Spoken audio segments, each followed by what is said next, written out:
and it was very dramatised. Yes. So what I'm saying is, you could go into this movie without knowing who even Winston Churchill was, and still probably get. Are you saying that it's a completely stand-up film? No, what I'm saying... Oh, actually, yes. You could go in knowing nothing and still enjoy the movie for what it was. Well, I'm glad that you could bring that up because I'm so immersed in my history, because this man looms so large in my consciousness about the Second World War and that I've studied it a great deal, I'm not able to separate it anymore. I mean... And so I'm glad that you're able to bring that perspective. Having information background, like the King's speech regarding King George, having information about Winston Churchill and Gallipoli and anything else that he might bring up can make you go, oh, actually, I see that, or, oh, that's not what I would have perceived from that. It would make you view the film differently. But if you haven't taken any of that on, it can, you know, you could still watch this film as for what it is. It's just a film. I mean, it's incredibly dramatised. I mean, they've actually said that Winston Churchill never had doubts.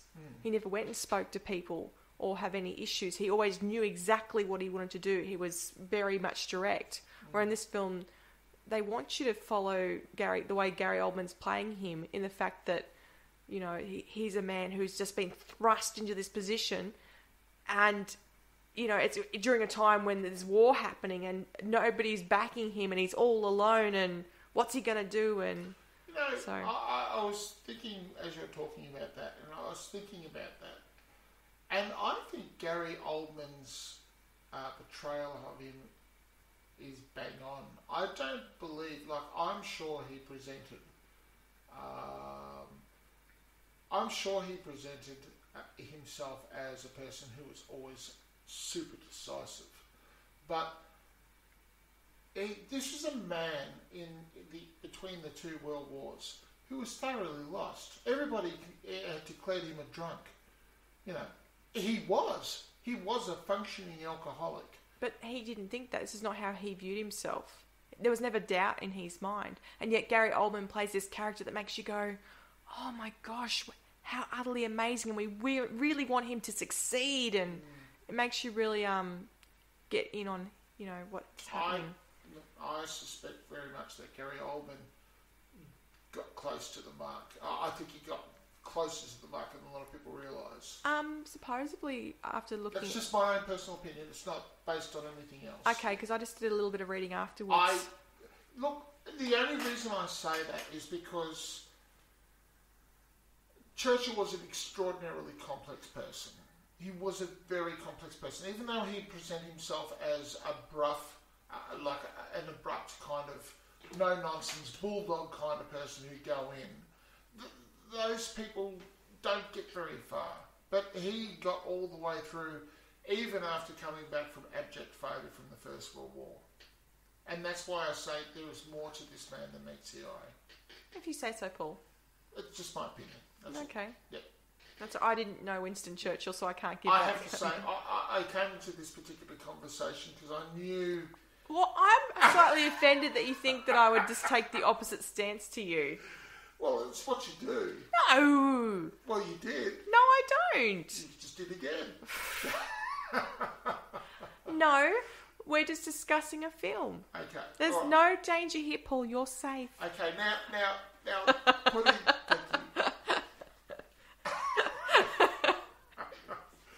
Hate you. Putting our various different conversations, regardless of how incorrect and inaccurate that they may be, because I'm sure there will always be historians who go, oh, well, that's not really what happened, because you see, la la la. It doesn't matter. It's a film. It's what people get out of it. Now, I would like to ask you, Pip, in this particularly contentious movie, because it's going to be a knockdown, drag-out conversation here. What do you think? What do you think of the film itself? There were parts of it that I found very stirring and moving, and there are other parts that I could have done without. Which parts? I really liked when, you're actually watching as Winston Churchill's going through certain areas. So first off, you're seeing him going through Britain, and nothing's changed. I mean, they're all just living their lives, going about their business, etc. Then he's flying over France, and there's like people fleeing and trying to collect all their stuff, and so that's all he can see. And then the next time he's in Britain, the people are sort of going, reading things and starting to think about. You can see them talking over newspaper articles. So you're actually getting an insight from him viewing it by driving or flying, what's actually occurring. And I thought that was done really well. So it was artistically well presented. I like those pieces because I thought it gives a real insight to how he's viewing people and how he knows that they're starting to, get on board. And I found some of the parts, like when he's speaking to the French. See, for me, that was the comedy moment. I don't know. To me, it just sort of was a bit too comedic for this sort of film. And I know they need the whole up and down and the light and dark and all that sort of stuff. Go-go dancing and bloody, Guess who's coming to dinner? Guess who's coming to dinner. They can have some, let's pick on the French for 5 minutes. Oh, I just felt, I don't know. And and also some of the family scenes I found a little bit not quite right. Well, how so? I don't know. His relationship with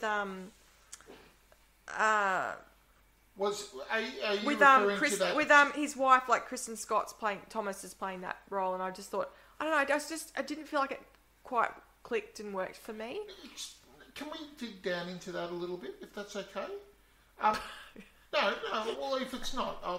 I found the family stuff, like he's got his wife saying, "Oh, I've given up so much, and the kids have given so much," and you only see a snapshot of them in this one scene. I'm thinking, well, hang on. That's it. You're not seeing how they're being affected by this. And they give like a taste of it without providing any extra info. And I mean, if you're using this as a standalone film, to me that wasn't enough. And the relationships didn't quite work out for me. Right. Possibly because... I know it's not about that. It's about how he's working as a Prime Minister. And also that, but I just... it didn't... They at least... They at least gave it enough of a homage. Well, I don't think it was enough. At least mention it. They mentioned it. Therefore, people are going, oh, what? Are they going to do that anymore? How much right do they have to wring their hands when other people are being killed and bombed, en masse over in Europe? No, but to me, then it says basically he's not having any relationship with his family at all while he's Prime Minister. So for the next few years, that's it. And I just think, well, hang on, what happened to them? I mean... I think it was a post that utterly consumed him. Oh, no, I get that, but as in, I would have liked to have seen their point of view, like a view from them on him. Well, you got his wife's point of view, and I guess I didn't find it very strong, because she was... What? That's what I mean, I didn't find it strong, I'm just saying. In what way? In the fact that the scenes you had her in, she's talking to him, so obviously they're living together, she's there for him. What is she doing during the day when he's not there? How is it affecting her? As in, I wanted a bit more of that. Well, she certainly wore the pants in the relationship. Did she? She did. No, I didn't get that vibe. As in, she's going off, I can't pay another bill, you just, but it didn't change. He didn't alter, but that's what I mean. I didn't see what was going to happen. He kept doing what he was doing. It didn't alter or change. So was she wearing the pants? That may well be a gender thing. Because I saw there ever so slightly. Because don't forget, the man was an obstinate pig. Let's be frank. He was an obstinate pig. Gary Oldman displayed him as an obstinate pig. I got that. But she was able to look. The classic example right off the very start. They set it up for you right at the start of the movie. That you had the girl who came in, sat down, started typing. Now, hang on, let me finish. Started typing. He unleashed on her. She ran down crying. And then the wife came up and flattered him into subservience, if you will. I can't think of a better way of putting it. Then the next scene, the girl comes back into the room and he's a lot better, more well-mannered, more mellow. The closest thing he'll get to an apology that he was able to pronounce. And then the movie moves on. So I think, look, you're giving me some weird looks. This is how... No, I'm just saying... This is how women, I believe... I'm going to get in trouble. This is how women, I believe, because they didn't have women's lib or anything like that to operate under, they didn't have the auspices and the support of having a whole kind of ideology that they could fall back on and point to the stupid men and go, look, this is what we're doing. You know, take note, you know, Me Too hashtag, and all of the rest of that. And I'm not putting that to one side, but there's more for women to be able to point to so that men get it. Because men aren't that bright sometimes, and they don't pick up on it. Whereas the girls at that point in time, in that period, had to manoeuvre their men with more finesse and more subtlety. I'm not saying it was better, I'm not saying it's worse, I'm just saying that's what it was. Does that make sense? I disagree. Okay, and I'm not going to go any further on that. No, I meant as in, yes, it was different times then, I understand that, I'm fully aware. Yep. And I noticed that she did have a very strong personality, but the fact that everyone kept saying, oh, you know, she's suffering because of life and how this is all happening, it, to me, didn't have enough explanation, and they just sort of flicked it and said, this is what it is because we say it so. Okay. And do you know what? He's a pig because we say it so, the way he does that. And I'm thinking, well, hang on. He hasn't, to me, and then she's just automatically come back and suddenly they're all peachy keen, him and so Elizabeth Layton, who plays his secretary. Relationships in your mind was problematic, and well, even they the weren't first, pushed forward enough. Well, even the first relationship he had with Elizabeth Layton, the admin girl, it was just a one-off, you know, I might have been cranky sort of thing, and then it goes back to, you know, he really needs her and he depends on her and all this stuff, and he allows her into the rooms that women aren't allowed in. So that's what I mean. To me, it didn't quite make sense. It was almost just done slap bang quick, whatever. So I just found some of the relationships, him with his wife, him with his children, who are supposedly suffering and that you see only in one scene, and he with Elizabeth to start off with, I don't think were done quite right for me.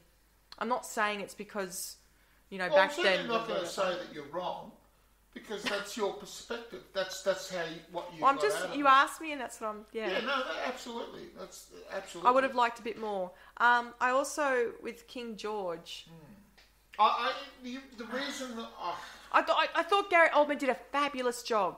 I thought he did an absolute awesome job. Only because I found some of the relationships he had, not through his acting, but maybe through the dialogue and the writing, probably not enough for me.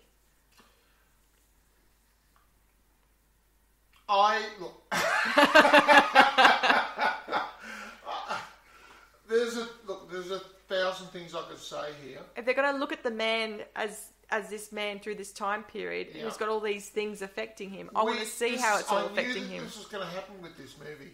This is a movie which is taking the modern audience into another. No, this is why I think this. I like this film. I'll be straight up. I really. I don't think it has to do with anything about modern. I mean, we know how women were treated back then. The way women were treated back then is shown very clearly in that. What I'm saying is his relationships with not even just women, like with his sons, was not for me clear. No, because it was different. It's from that period of time. Don't roll your eyes at me. Don't. No. You're a very black and white person, as we've often discussed.